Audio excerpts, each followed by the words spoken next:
Good afternoon, folks. This is Brother Allen with Bible Commentary.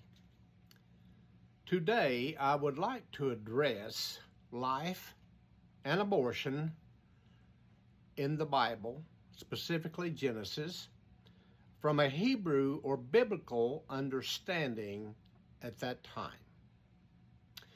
Genesis 2, verse 7 says this, "And the Lord God formed man of the dust of the ground, and breathed into his nostrils the breath of life, and man became a living soul."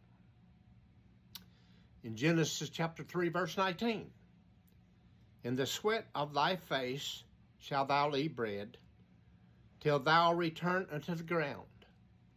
For out of it wast thou taken, for dust thou art, and dust thou shalt return."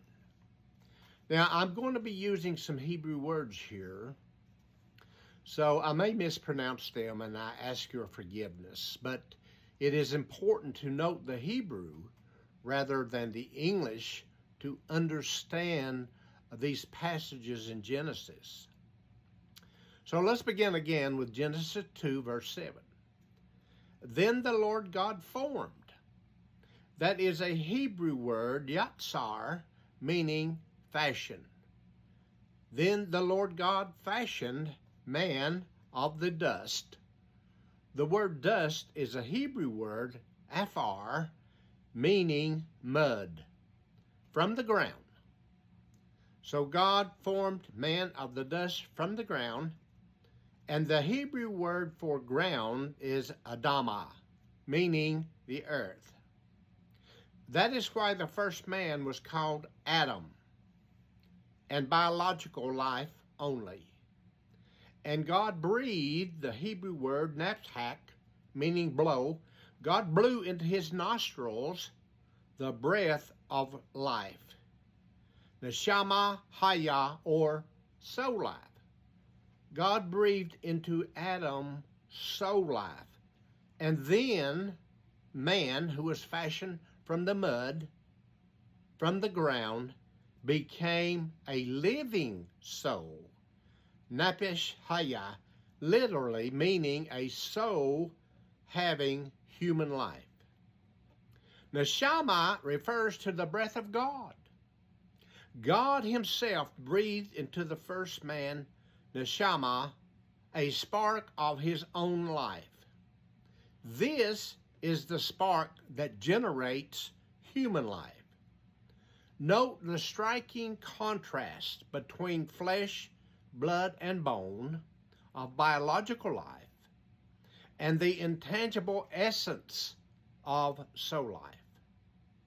Until God exhaled or blew his breath into the first human body, which was formed biologically alive, man could not become a living soul. This is true for every human being born throughout history. Therefore, the joining of soul life depicted by the Hebrew verb bara, to build, and asa, to make, with biological life depicted by the verbs yatsar, formed, and banah, fashioned, formed the third category of human life, nephesh haya. There is biological life, the fetus, and soul life, the breath of God. And when the biological life takes its first breath at birth, then it becomes human life. Thus, abortion is not taking human life, but biological life. This is why the Israelites thought that the fetus was just part of their body and not human life. At conception, biological life is created, not human life. To say an impregnated egg is human life is not biblical. Some people use Jeremiah 1:5 to say that a fetus is human life, But Jeremiah 1:5 is talking only about Jeremiah. And here's what it says, Jeremiah 1 verse 5. Before I formed thee in the belly, I knew thee. I'm going to stop right there. Look at the word, before I formed thee in the belly, I knew thee. And thou camest forth out of the womb. And after he cameth forth out of the womb, afterwards, he says, he sanctified thee, and I ordained thee to be a prophet unto the nations. Folks, this is a very important verse. Before I formed thee, before conception, I knew thee. And after you came out of the womb, I sanctified thee. Or before thou camest out, I sanctified thee. This is talking only about Jeremiah. We must understand that there is biological life formed at conception, and at birth, God breathes into that biological life, and it becomes a human soul. It becomes human life. Without the breath of God at birth, there is no such thing as human life. Folks, human life only comes from God.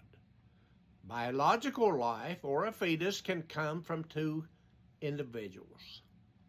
But there's one other verse that we must look at.